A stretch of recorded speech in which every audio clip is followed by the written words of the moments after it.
I experienced burnout, I experienced overwhelm, I experienced all these things in my personal life. And taking the time to really just sit with myself and sit with my breath is so important for me. It helps me wind down from like all the thoughts racing through my head of like, well, I have to do this thing, I have to do that thing. I just can take a few seconds, right? And just say like, Yeah. okay, let me just be in this present moment. Let me just sit in this present moment and see what it's asking of me. And usually it's not asking much of me. And that's what meditation has really helped with me with, right? Is like, not everything is a fire. Not everything is an emergency. Things are going just as they need to be going. Mhm. And I just need to keep sitting with that process instead of getting super focused on outcomes. Let's learn how our next guest gets up, dress up, and show up on purpose. Enjoy the episode.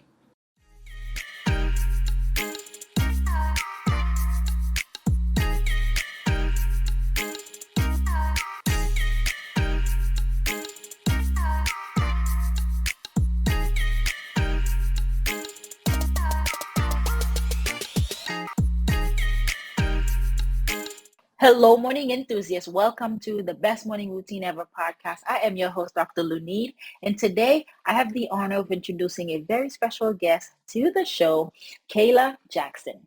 Kayla is an ex-social worker turned home stager turned coach. She uses her background in clinical social work and interior design to help people have more ease in their home and life. What perfect timing, right? For a lot of us working from home.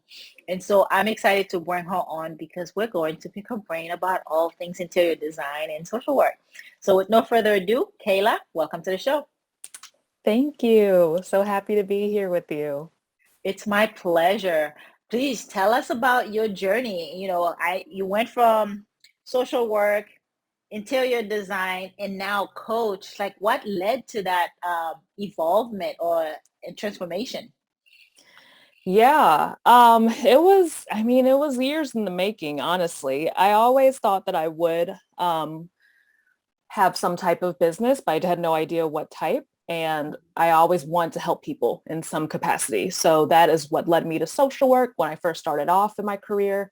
Mhm. I worked with super high risk and marginalized populations. And while I was passionate about the work, I completely fried, completely Right. burnt out. I had a whole breakdown around the career and had to leave it. So I wanted to do a complete 180 career-wise, and I've always loved interior design and decorating and making homes beautiful.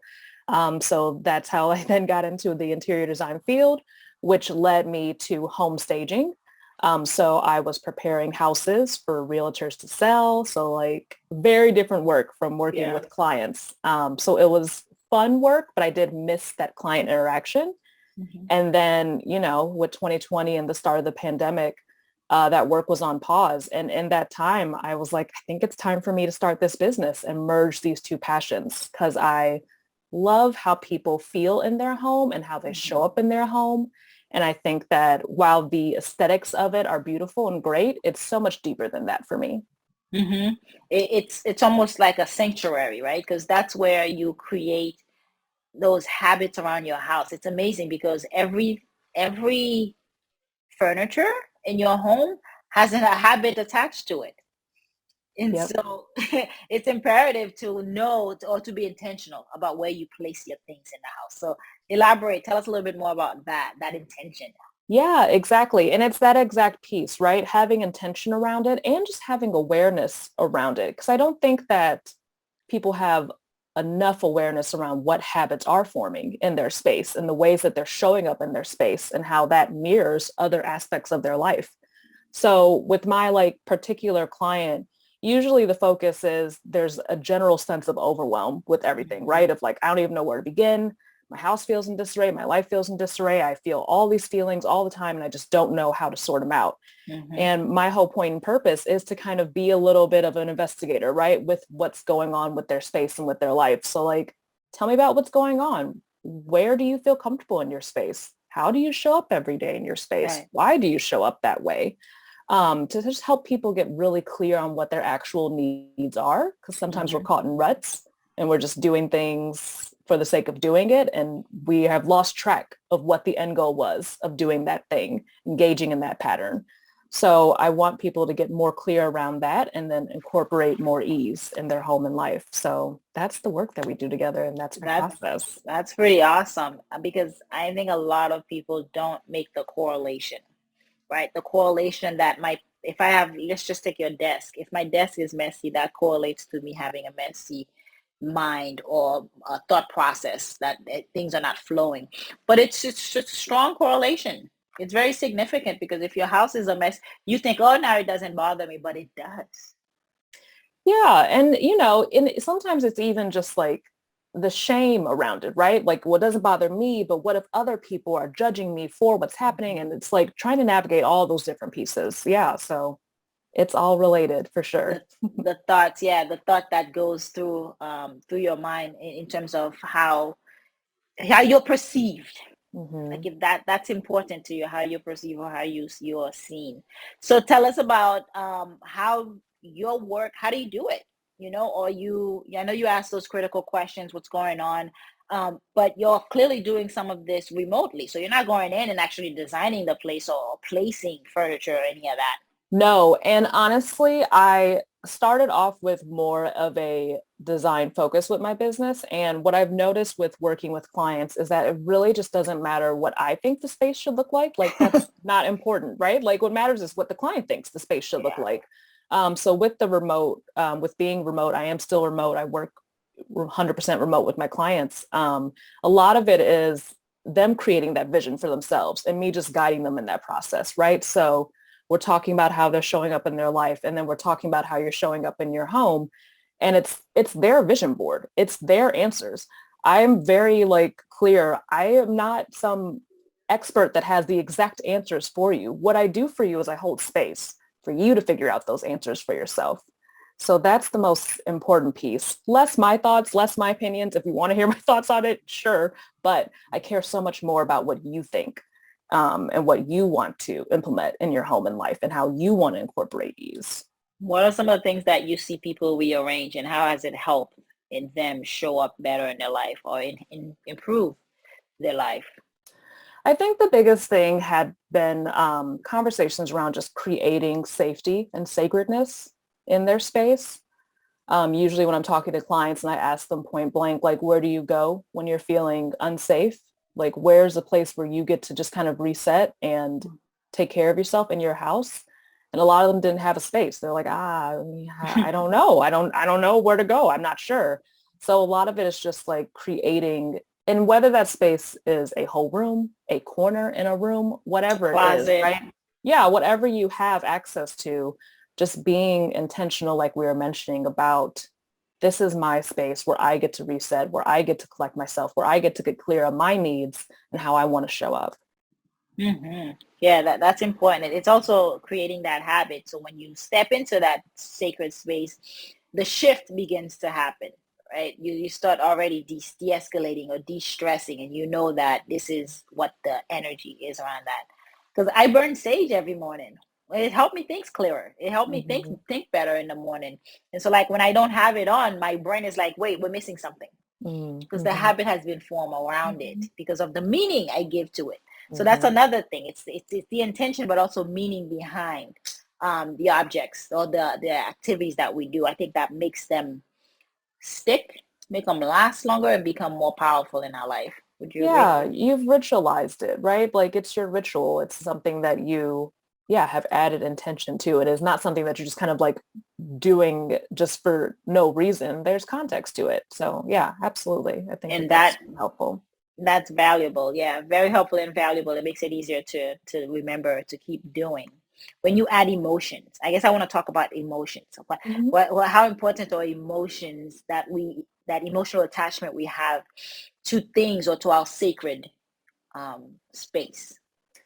Yeah, they're extremely important. And I think that the hard piece is for how we've been socialized, we don't really put a lot of importance on the emotions, right? It's something Hmm. that's like, oh, you're being super emotional. Or, oh, you shouldn't even be like got caught up in your feelings. Like just keep going, keep working, keep grinding, whatever it is. Yeah. But our emotions are our insights. They may not always be 100% true to what the current reality is, but they're Mhm. information. It's all Right. information for us to understand what we need, right? Like if I'm feeling upset in my space, something's going on. My body and my mind are trying to tell me something. And Mhm. I need to kind of sort through and figure out what that thing is and then figure out what the need is out of that emotion. I like that. It's an alarm. It's a warning system.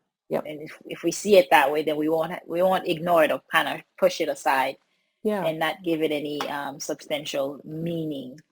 I Mhm. want to talk to you more about the boundaries, right? Yeah. How does setting boundaries help improve? Because a lot of people don't know how to say no, and I know it's Yeah. it's powerful, but we there's a need to set boundaries so that we can actually um, be better.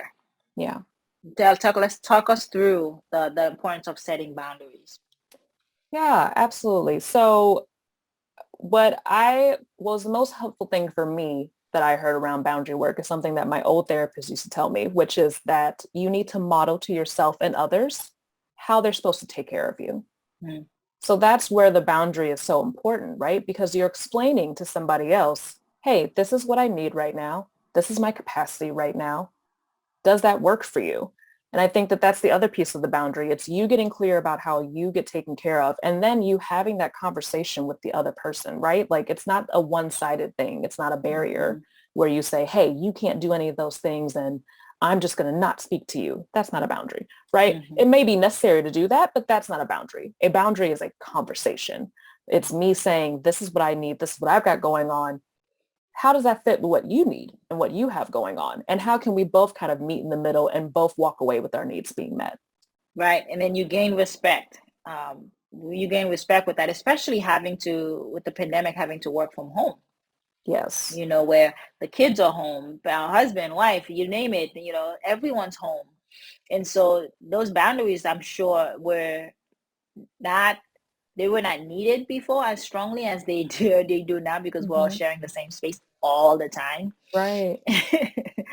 And Yeah. it has to be that dialogue. And I like that you said it's not I'm shutting you down, I'm stonewalling. It's like let's have a conversation so that you understand what is it that I'm looking for. Yeah. Absolutely. And I think that we assume that people just are going to know what we want and need. And if they don't do that, then they don't care about us. And it's like, no, no, no. That's the care is in the boundary work. The care is in that conversation, right? Of just like, I'm bringing this to you. And I'm trusting that you can hold and listen to this and that we can come to a conclusion that feels good for both of us. Right. I like the way you put that. It's almost like it's a tough conversation, but it reaps, you can reap the benefits once you Yeah. kind of get it out in the open. Yeah, this is nice. So, how have you made because I know you work with some clients and this is your passion. I love it to see when you find your passion, your passion will wake you up. Your passion will will make a way for you. And so Yeah. I'm always excited to meet individuals like yourself who find what they love. And no, actually just you created a job for yourself, right?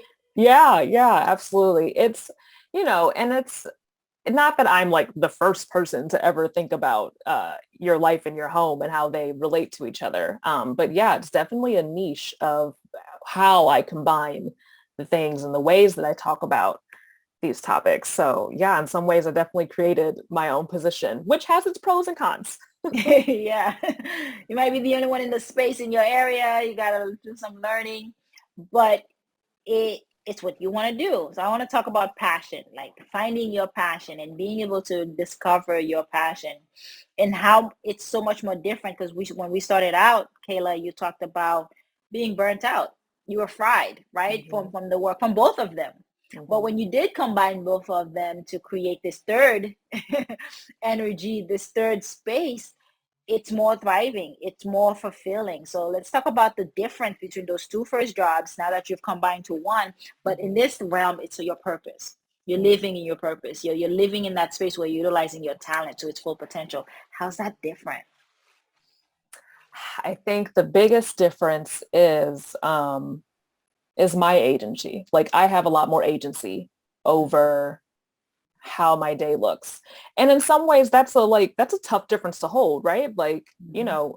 I was super burnt out because I didn't have control over my schedule. I wasn't really allowed to kind of say, hey, I don't want to work with this client right now. I just want Yeah. to go home, like there was always this present need.